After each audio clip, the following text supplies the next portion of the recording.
आता पुढची बातमी आहे। बारामती मतदारसंघातील मतदान पार पडल्यापासून उपमुख्यमंत्री अजित पवार कुठे आहेत असा प्रश्न विचारला जातोय।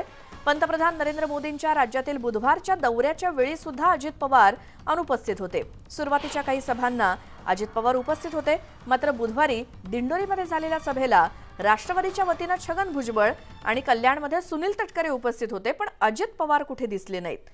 मुंबईतील रोड शोच्या वेळी सुद्धा अजित पवार नव्हते। तसंच पंतप्रधान मोदी यांनी मंगळवारी वाराणसी मतदारसंघातून आपला उमेदवारी अर्ज दाखल केला।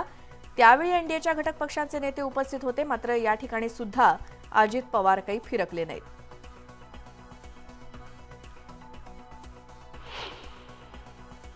बारामतीच्या निवडणुकीनंतर अजित पवार आजारी आहेत सांगताय, ते बाहेर पडत नाहीये, मोदींची सभा रोड शो होतोय, इकडेही ते जात नाहीये।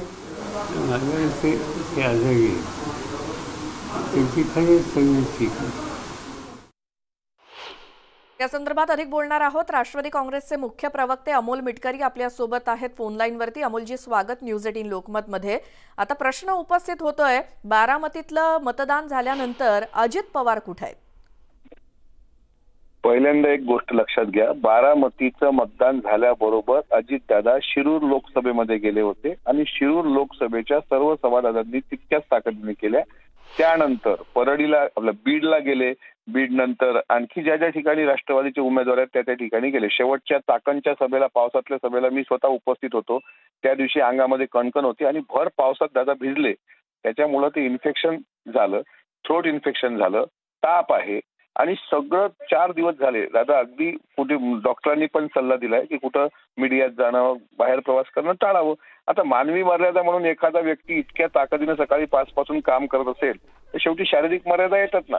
त्याच्यामुळे त्यांनी नाशिकच्या सभेतही कळवलं की झिरवाळ साहेब आणि भुजबळ साहेबांसारखे नेते आहेत, स्वतः प्रांताध्यक्ष तटकरे साहेब होते। त्याच्यानंतर जिथं जिथं आता मुंबईच्या निवडणूक आहेत त्या त्या ठिकाणी किंवा काल वाराणसीमध्ये मोदीजींचा अर्ज भरणा होता, उमेदवारी अर्ज। तर शेवटी शरीराच्या काही मर्यादा असतात ना हो। आज 65 वर्षाच्या वयात या अशा पद्धतीने त्यांनी ताकदीने सभा केल्या आणि त्याच्यानंतर ते फिजिकल तेवढा ट्रेस आलाच असेल, म्हणून ते आराम करतायत। याच्यामध्ये कुठल्याही प्रकारचं राजकारण नाही। स्वतः पत्रकारांनी जो प्रश्न विचारलाय आता पवार साहेबांना, त्यात पत्रकार असं विचारतात की बारामती नंतर ते कुठे दिसले नाहीत।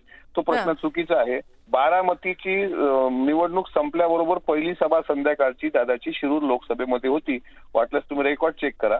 आणि जेव्हा पावसातली सभा चाकणची झाली त्याच्यानंतर हा ताप वाढला, त्याच्यामुळे डॉक्टरांनी बरोबर आहे अमोलजी, मात्र विरोधक प्रश्न उपस्थित करणारच ना, त्यांना कोणी अडवू शकत नाही। मात्र आज सुद्धा सकाळी नाशिकमध्ये शरद पवारांना याबद्दल प्रश्न विचारला असता त्यांनी म्हटलं हो खरंच अजित पवार आजारी आहेत म्हणून, असं त्यांनी एक टोला लगावला। त्यातनं काय समजायचं? नाही, त्यांच्या बोलण्याला तुम्ही टोला लगावला असं तुम्ही घेत असाल, पण ते आजारी आहे ते कुटुंब प्रमुख म्हणून साहेबांना चांगल्या पद्धतीने माहित आहे। राहिला प्रश्न विरोधकांचा, तर विरोधक जे आहेत ते तोंडसुख घेतच असतात आणि अजितदादांबद्दल कोणती बातमी बनली का त्यांना आणखी तोंडसुख घ्यावं वाटतं।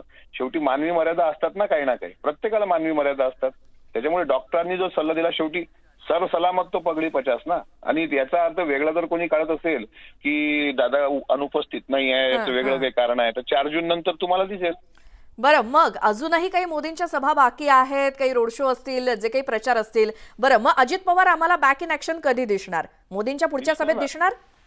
त्यांची तब्येत दुरुस्त झाल्याबरोबर दिसतील, कारण डॉक्टरांचा सल्ला महत्वाचा आहे। डॉक्टरांनी जर आराम करायला सांगितलं असेल तर तितके दिवस ते आराम करतील। डॉक्टरांनी सांगितलं की तुम्ही फिजिकली फिट तुम्ही जाऊ शकता, जातील। ते काय कोणाला विचारून थोडी जाणार आहेत। दादा तुम्हाला माहित आहे ना, दादा अगदी दिलखुलास नेते आहेत, त्यांना जिथे वाटलं ते तिथे जातात आणि शेवटी त्यांचं ते वैयक्तिक मत आहे। आणि आत्ताच्या घडीला, या घडीला तुमचा फोन येण्याच्या अर्ध्या तासापूर्वी मी दादांशी बोललो, तब्येतीची विचारपूस केली। डॉक्टरांनी थोडा आराम करायला सांगितलं, कारण बोलताना सुद्धा त्यांना ते जाणवत होतं, म्हणजे आवाज असा भारी पडलेला जाणवत होतो। ताप असताना ते पावसात भिजलेत साहेब। आता पावसात भिजण्याच्या प्रत्येक सभेवर राजकारण केलंच विरोधकांनी आजपर्यंत, त्याच्यामुळे याला काही वेगळ्या अर्थाने घ्यावं असं मला वाटत नाही। विरोधकांना त्यांचं तोंडसुख घेऊ द्या, दादा लवकरच बरे होतील आणि तुम्हाला प्रचार सभेत दिसतील। बरं, अमोल मिटकरी धन्यवाद, तुम्ही न्यूज 18 लोकमतशी बोललात त्याबद्दल।